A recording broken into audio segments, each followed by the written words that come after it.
Gracias, pero el aplauso debe ser primero para ustedes, que tienen la amabilidad de estar aquí.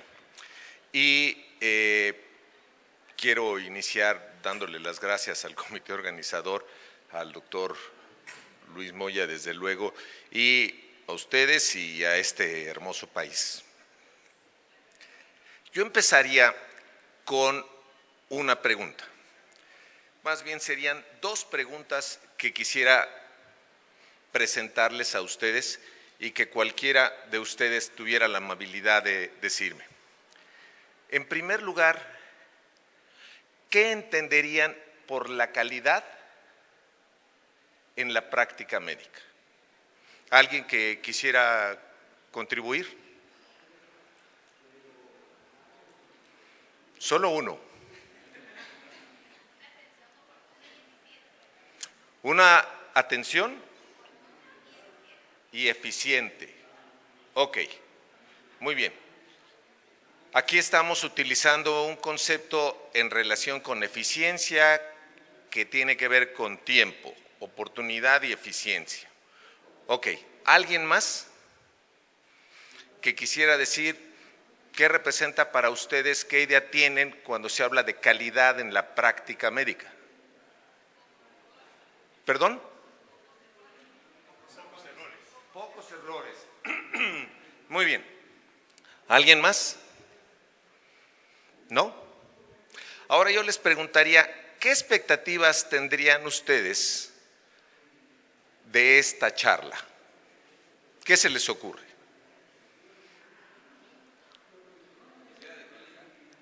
Exacto. Eso es importante, que sea de calidad. Y por eso es tan importante esto para mí, porque finalmente yo estoy siendo un prestador de servicio y ustedes son los usuarios, son los clientes. Y este es un concepto que es muy importante porque frecuentemente ha sido objeto de discusión el considerar a los pacientes no como usuarios y como clientes. Y fíjense que en este concepto, ¿dónde queda la satisfacción del cliente o del usuario ante el servicio que se presta? Puede ser oportuna, desde mi punto de vista, ¿no? Puede ser eficiente, pero ¿qué opina el papá de ese niño, la mamá de ese niño, y qué opina el niño de lo que fue la atención? Y entonces queremos platicar de algo porque, como vamos a ver más adelante, en la década de los 50 se presenta, después de la Segunda Guerra Mundial, en Japón, el famoso caso Japón, en el cual se encuentra con un país devastado, un país sin infraestructura, con pobreza, con falta de empleos, y llegan a la conclusión de que lo que consiguieran tendría que ser a base de ser los mejores para ser competitivos. Y aquí el punto es decir, mejores comparados con quién. Ustedes vieron varias gráficas que presentaba el doctor Moya, en los cuales se establecen comparaciones. Y aquí el punto es decir, somos muy buenos, pero ¿comparados con quién? ¿Con nosotros mismos? ¿Antes? ¿Después? Y entonces se presenta desde la década de los 50 en Japón un boom con los llamados gurús de la calidad, que vamos a ir para allá, y no es sino aproximadamente 50 años más tarde cuando se empiezan a incorporar conceptos de calidad en la práctica médica con Avedis Donabedian.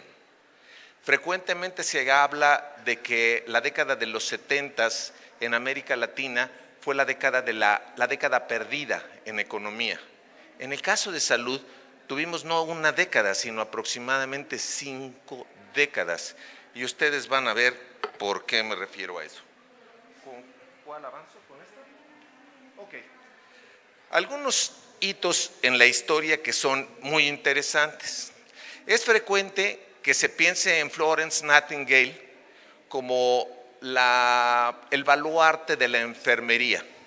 Sin embargo, poco se tiene en cuenta que ella fue la primera en el siglo XIX que desarrolló un trabajo estadístico muy importante para poder analizar cuál era la tasa de mortalidad asociada a infecciones nosocomiales, especialmente en las maternidades, con un trabajo muy importante.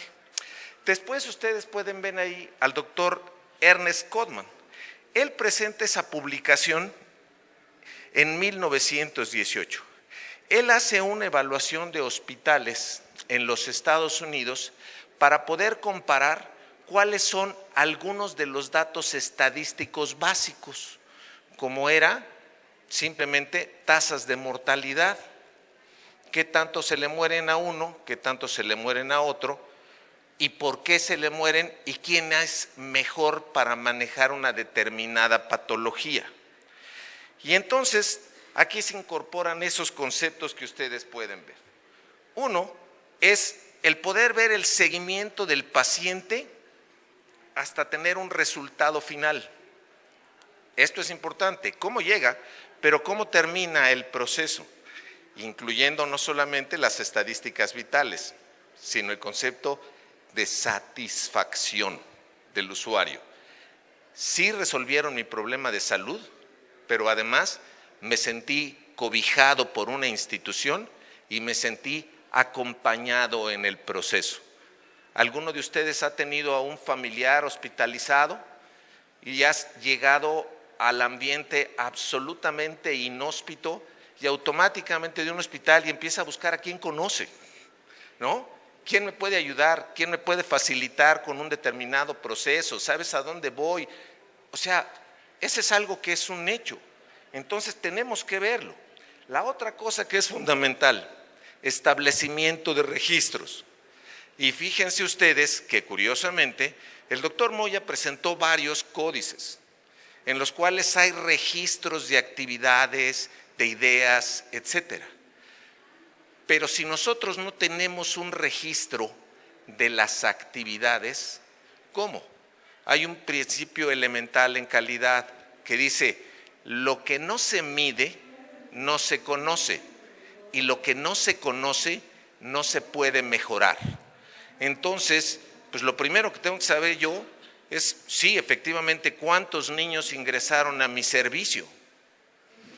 Pero también tengo que saber cuál es la capacidad física instalada que yo tengo para atender a esos niños. Y tengo que conocer cuántos médicos, cuántas enfermeras, cuántos becarios, cuántos camilleros, porque todo esto forma parte del proceso de atención. Y no nada más decir, al final tuvimos una tasa de mortalidad de tanto. Tenemos que ser capaces de poder comparar y ver en el tiempo, después de una medida de intervención, cómo pudimos transformar esto.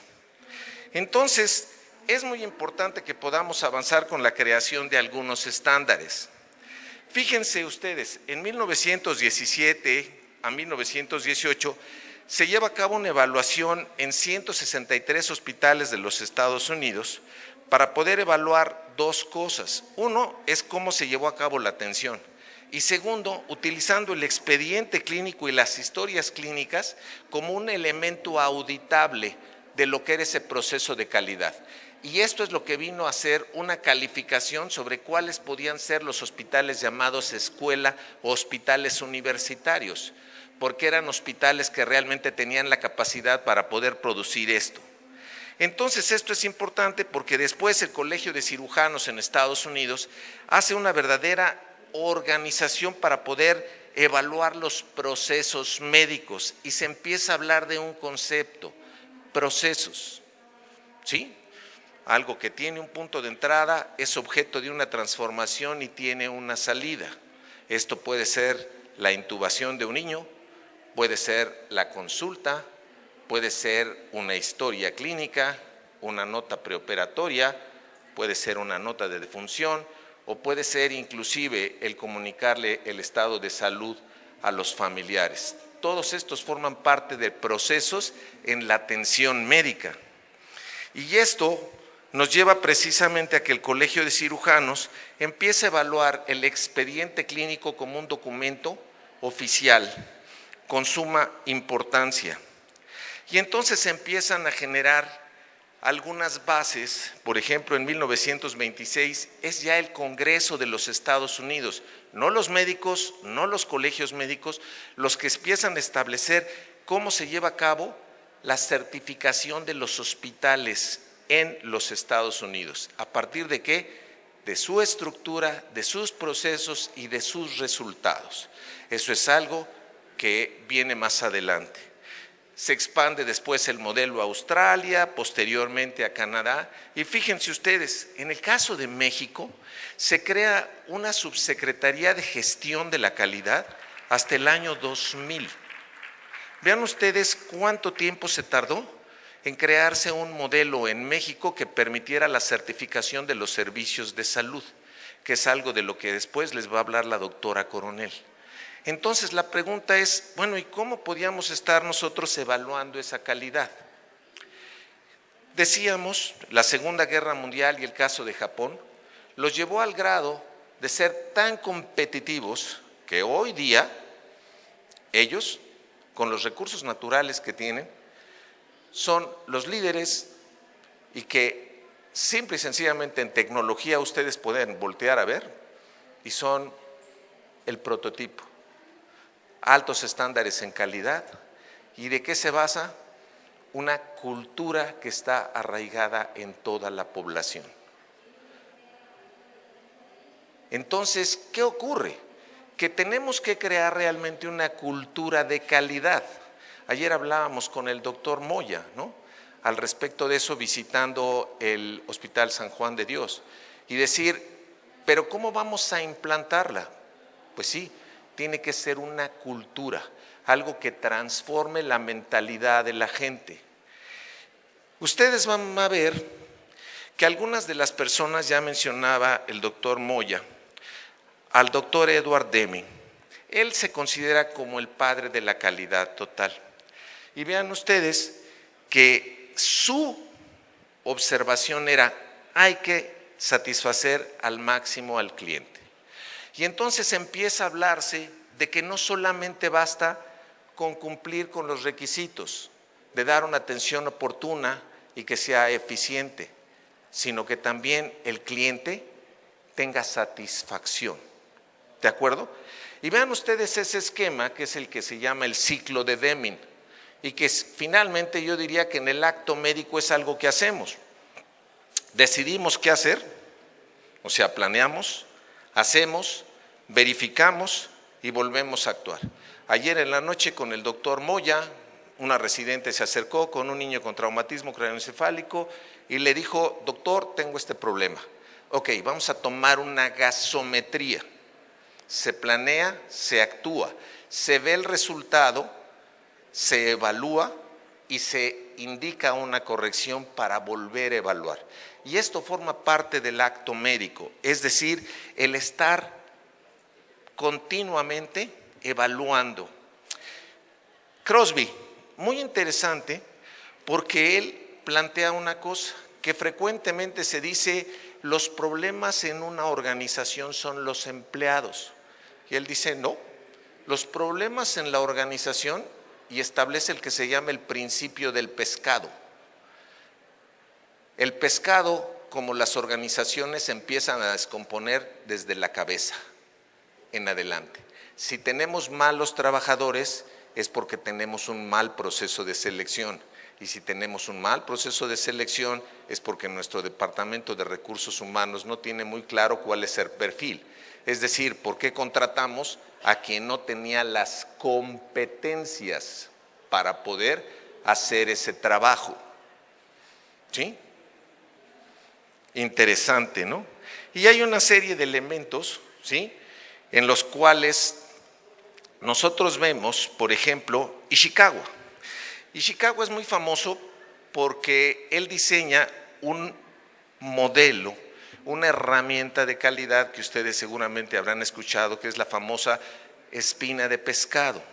Es un diagrama que lo que busca es identificar qué es una causa y cuál es el efecto. Y una cosa es que nosotros atendamos el efecto, pero si no corregimos la causa, eso no se va a modificar. ¿Queda claro? Y entonces él dice, el hecho de la calidad no se denota nada más en el trabajo, sino tiene que ser parte de la vida de una persona. Y él insistía en decir, tenemos que tener una vida de calidad. El horario de trabajo es este, el horario familiar es este, y este es el horario personal. Hay una anécdota famosa que surgió en una de las empresas japonesas en las cuales llegó un nuevo directivo y si la hora de salida era a las 5 de la tarde, él se iba a las 7:30, a las 8. Y cuando vino la reunión del comité de dirección, él pensó que lo iban a felicitar y lo que le dijeron, está usted despedido. ¿Por qué? Porque está claro que usted no tiene las competencias para poder resolver su carga de trabajo en el tiempo que está definido. Entonces no es la persona que necesitamos. Le toma más tiempo. Entonces, esto es un punto muy importante, porque el pensar en calidad los va a hacer pensar en que esto sea un elemento de su vida. ¿De acuerdo? Si yo voy a la tintorería y recojo un saco y me encuentro con que todavía tiene la mancha donde lo encontré, obviamente voy a decir, perdone, pero el resultado es inadecuado. Yo no sé si cambiaron sus procesos, cambiaron los materiales, fue otra persona, algo pasó, pero no lo puedo aceptar. Y esto se convierte lo mismo si digo la historia clínica debe contener estos puntos. Entonces no puedo aceptar que no tenga el peso, no tenga la talla, no tenga los signos vitales. ¿Está claro? Entonces viene después Joseph Juran y él habla precisamente de que esta parte de la calidad tiene tres bases: la planeación, el control y automáticamente el mejoramiento. Y esto nos llevaría a decir, esta es la tasa que tenemos de supervivencia para los niños que ingresaron a la terapia intensiva. Nos podemos quedar tranquilos diciendo, es mejor que como la teníamos hace 5 años, o decir, siempre es factible identificar cómo podemos mejorarla. ¿Y por qué? Pues porque estamos hablando de vidas humanas. ¿Hay algún producto que se les ocurra que sea más valioso que una vida humana? Entonces estaríamos obligados a poder mejorar esos procesos. Taguchi, todos estos, déjenme decirlos, todos estos me tocó estudiarlos cuando yo hice la maestría en aseguramiento de la calidad. Yo era el único médico. Todos los demás pertenecían a empresas, la cervecería Modelo, TAMSA, empresas certificadas por la norma ISO 9000. Y yo era el único médico. Y les llamó la atención porque me dijeron, oiga, nosotros no podemos hacer una adecuación del programa para medicina. Es que no hay una formación en calidad en medicina. Entonces es necesario revisar las aportaciones de ellos para poder ver cómo las incorporamos. Entonces, él dice, es importante observar el proceso y ver lo que ocurre desde que inicia hasta que termina. Entonces, no el doctor Moya, sino todos, deben ser capaces de decir, ¿cómo llegó mi paciente a la terapia intensiva? Tenía los criterios, llegó a tiempo, no llegó, ¿sí? ¿Y cómo se fue? ¿En qué condiciones se fue? Y haber sabido que se cumplieron absolutamente todos los procesos. Bueno, eso fue toda la década de los 50.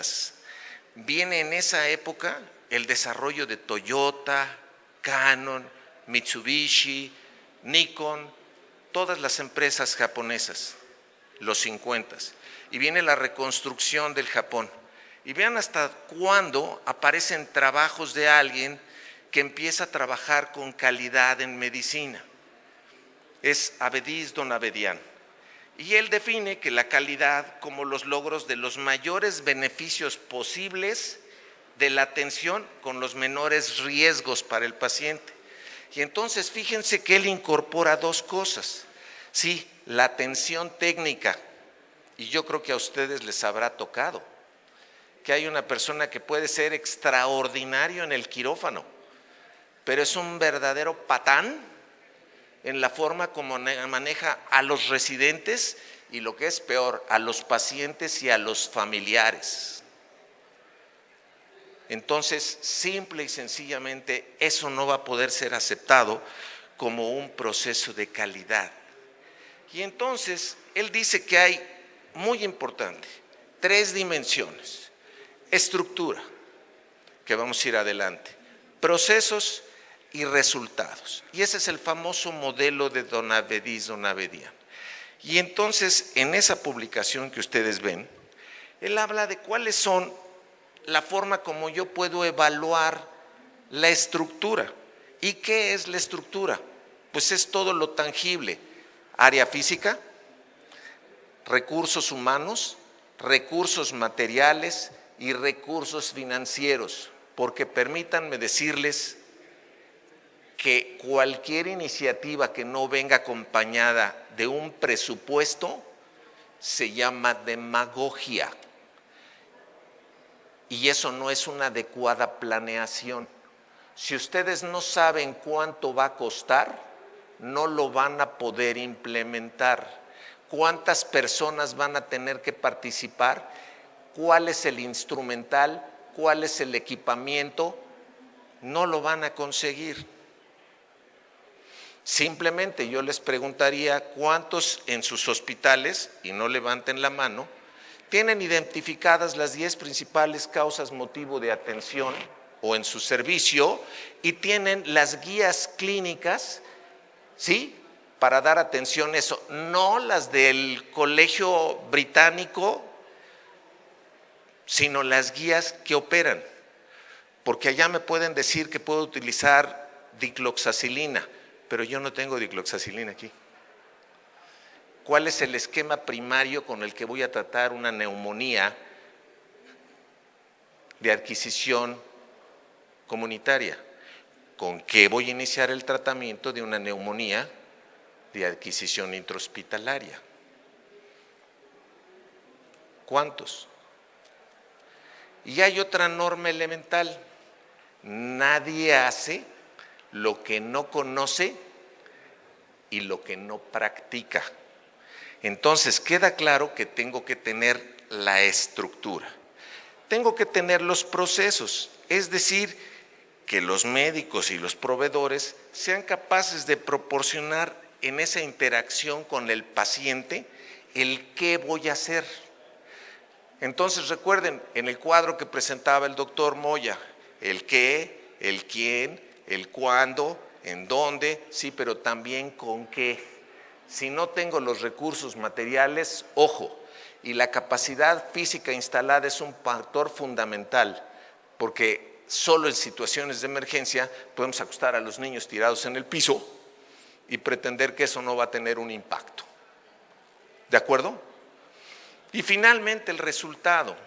Y en esa parte del resultado son los resultados de carácter técnico, pero también interpersonal. Entonces, ¿qué implica esto?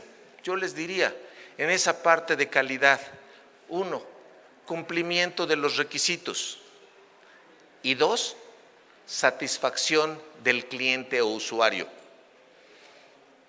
Eso es calidad, simple y llanamente.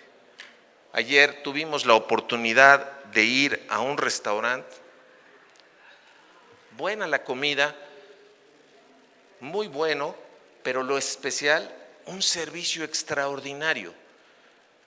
Una gente que nos arropó, sumamente amables, cordiales, y que hizo que el sabor de los alimentos, por lo menos yo creo en eso, en la intención. Y cuando tenemos intención,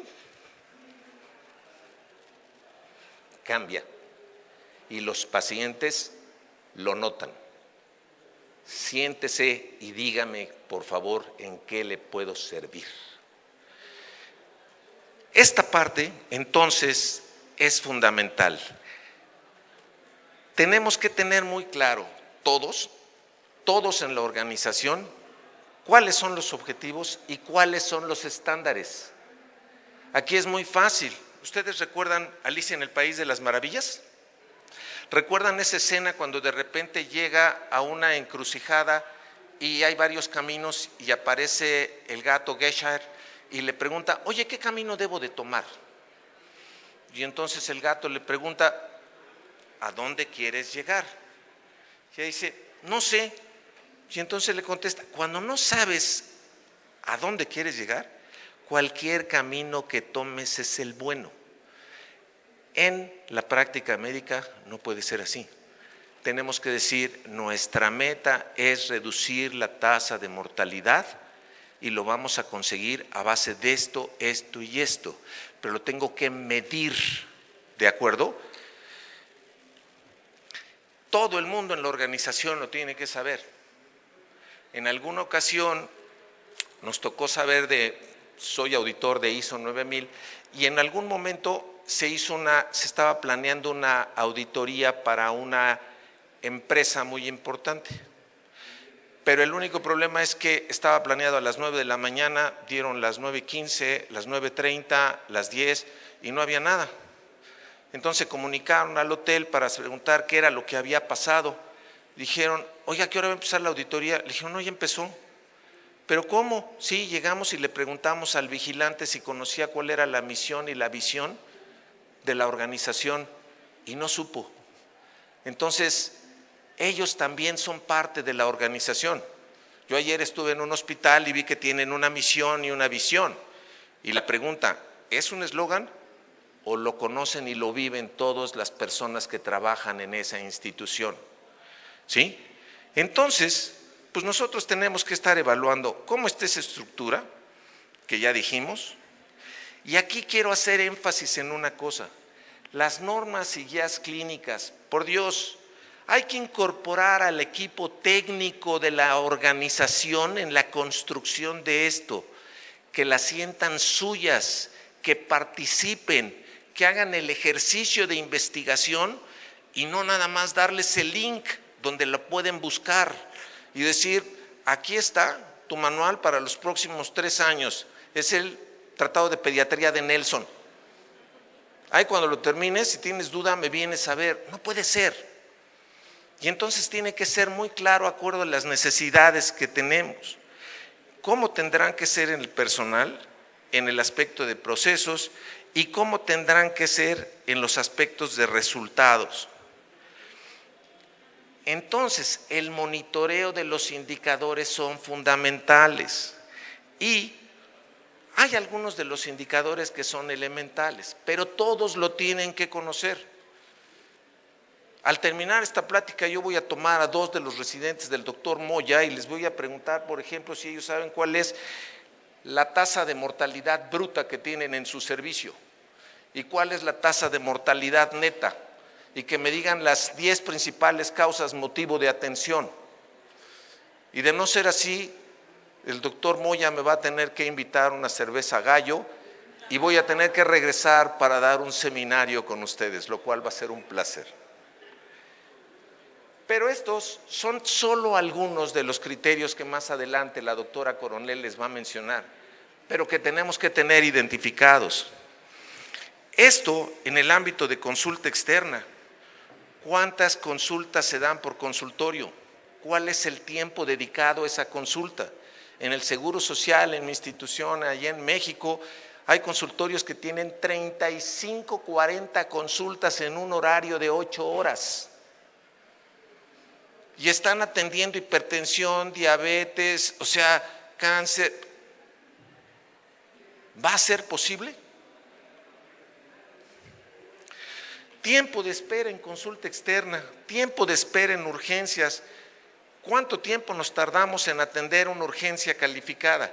Esos criterios están definidos. Y este es un punto sobre el que quiero dejar muy clara la atención de ustedes. Y es, ¿cuál es mi tasa de mortalidad bruta? Es decir, ¿cuáles son los que se mueren en el hospital? Pero ¿cuál es la tasa de mortalidad neta? Es decir, la que ocurre en las primeras 48 horas. Porque esto tiene que ver con las condiciones en que llega de gravedad el paciente y no va a ser atribuible a la calidad de la atención del hospital, a menos que verdaderamente haya sido nefasto el servicio de evaluación, triage, etcétera. Pero a lo mejor simplemente se tardó mucho en llegar al hospital y ya no era recuperable. Y un punto fundamental, si yo tengo que en mi servicio las infecciones nosocomiales son una causa importante de morbilidad, ¿cuál es la tasa de letalidad que yo tengo por infecciones nosocomiales? ¿Y a qué es debida? ¿Infección de catéter? ¿Infección de vías urinarias? ¿Infección de herida quirúrgica? ¿Y cuál va a ser entonces el proceso de acción para poder corregir esto? Planeo, actúo, evalúo y empiezo otra vez. Voy a dedicarle dos cosas muy rápidas. El expediente clínico. El expediente clínico, para empezar, pues es un documento oficial. Tiene implicaciones médico-legales. No sé cómo sea en Guatemala la situación ahorita, pero en México la condición de las demandas médico-legales están terribles, tremendas. No hay médico que pueda trabajar si no tiene un seguro de responsabilidad profesional para que la aseguradora pueda cubrir una condición. Obviamente tienen que pagar el costo, el médico, y obviamente esto encarece el servicio. No permite que se efectúen correcciones. Por consiguiente, solamente hay una oportunidad para hacerlo. Entonces hay que hacerlo bien. Entonces vale la pena utilizar una lista de cotejo para que la gente sepa qué debe incluir el interrogatorio de antecedentes heredofamiliares, personales patológicos, y no se ponga, sin datos patológicos en el examen físico. ¿Lo exploraste? ¿No lo exploraste? Porque finalmente es auditable. Y recuerden, múltiples profesionales están involucrados en esto. ¿Y saben qué profesional de la salud tiene mejor cumplimiento en manejo del expediente clínico? ¿Nadie? Enfermería. ¿Y saben quiénes son los peores? Los cirujanos y los anestesiólogos. El cumplimiento de nota preoperatoria y nota preanestésica es sumamente bajo. Este es un experimento y le voy a dejar el cuadro al doctor Moya. Este fue objeto de mi tesis de maestría. Y vean ustedes, están los distintos parámetros que se tenían. Nosotros establecimos una medición y una estrategia educativa y les dimos una tarjeta con el checklist de lo que tenían que incluir cada uno de los distintos puntos. Finalmente, en una estrategia de varios meses, nosotros conseguimos que los expedientes que tenían un porcentaje de estar completos de 70%, los pudimos llegar prácticamente hasta el 99.54. Entonces, por eso es importante conocer la parte de la calidad y su devenir histórico y conocer la importancia que tiene la calidad en la práctica médica. Y termino con una pregunta. Yo les diría, ¿hay profesores universitarios aquí? ¿Sí? Muy bien. Yo les preguntaría, en este momento, ¿y jefes de servicio hay? ¿Sí hay? Ok. ¿Cuál sería el perfil profesional de un profesor de una especialidad clínica hoy, en base a las necesidades de este tiempo? Yo les pregunto y ustedes levantan la mano si creen que es correcto. ¿Ustedes creen que deba ser un especialista certificado? ¿Hay alguien que opine lo contrario? Ok. ¿Ustedes creen que vale la pena que tenga una formación en docencia? ¿Sí? ¿Alguien opina lo contrario? Ok. ¿Ustedes creen que debe tener formación en manejo de relaciones interpersonales y comunicación? ¿Ustedes creen que debe tener conocimiento del idioma inglés? ¿Ustedes creen que deba tener conocimiento sobre información, búsqueda de información científica? ¿Ustedes creen que deba tener conocimiento sobre generación de escritos médicos? ¿Creen que deba tener conocimientos básicos de bioestadística? ¿Creen ustedes que debe tener conocimiento sobre evaluación del desempeño? ¿Les parecería adecuado que tuviera conocimiento sobre metodología de la investigación? ¿Creen ustedes que debiera tener formación en aseguramiento de la calidad? ¿Creen ustedes que debiera tener un nombramiento académico? Bueno, esa fue parte de mi tesis de doctorado. Al evaluar 35 hospitales de un estado del país donde yo trabajaba, les puedo decir que la cantidad de médicos especialistas que tenían certificación y título de la especialidad no llegaba al 50%.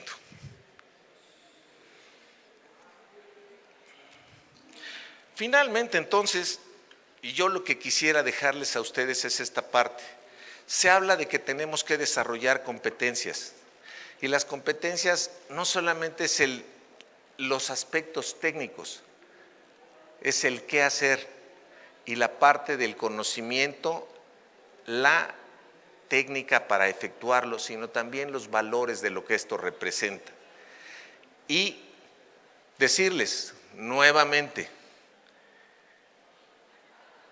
lo que no se mide, no se conoce. Y lo que no se conoce, no se puede mejorar.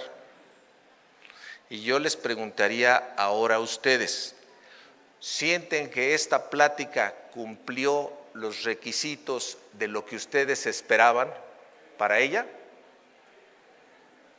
¿Hay alguien que no?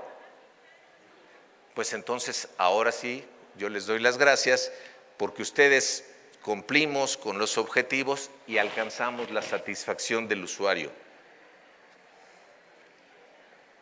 Gracias.